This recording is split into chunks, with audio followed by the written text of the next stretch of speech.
ও ভাবি, আমাকে একটু ভাত বাড়ি দাও না, তাড়াতাড়ি আমার স্কুল যেতে খুব লেট হয়ে যাচ্ছে। ঠিক আছে, তুই এখানে যাই বস, আমি ভাত নিয়ে আসতেছি। আচ্ছা ঠিক আছে।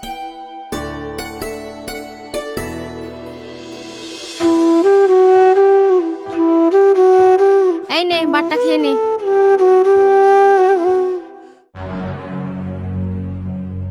ধুর, এভাবে একদিনে ভালো করে তরকারি রাঁধতেই পারলো না। কোনদিন লবণ বেশি হয়, কোনদিন লবণ কম হয়, এভাবে কি খাওয়া যায়? আজকে এর একটা বিচার করতেই হবে।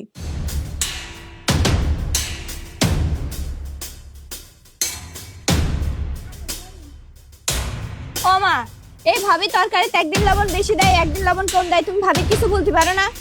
ও মা, তাই নাকি? তুই যখন সকাল 10টা বাজে ঘুম থেকে উঠোস, কই তখন তো তোরে কেউ কিছু বলে না? সারাদিন টই টই করে ঘুরে বেড়াস, তার বেলা কিছু নাই?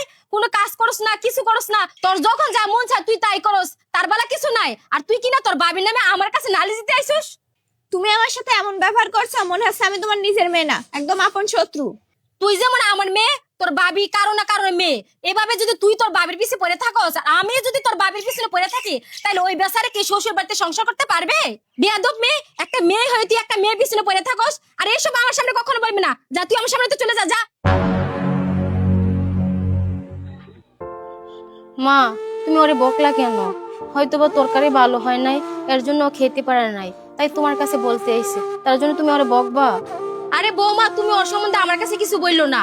ওরে আমি ছোটবেলা থেকে ভালো করে জানি কিভাবে সংসারে আগুন লাগাইতে হয়, ওই চিন্তা ওর মাথায় সবসময় থাকে। আর আমি জীবনেও কখনো সত্যি কথা বলতে পিছুটানো হই না, সেটা আমার নিজের মেয়ে হোক বা পরে মেয়ে হোক। আর তুমিও একটা কথা কান খুলে শুনে রাখো, তুমিও যদি কখনো ভুল করো না, আমি কিন্তু তোমাকে কখনো ছেড়ে কথা বলবো না। আচ্ছা ঠিক আছে মা।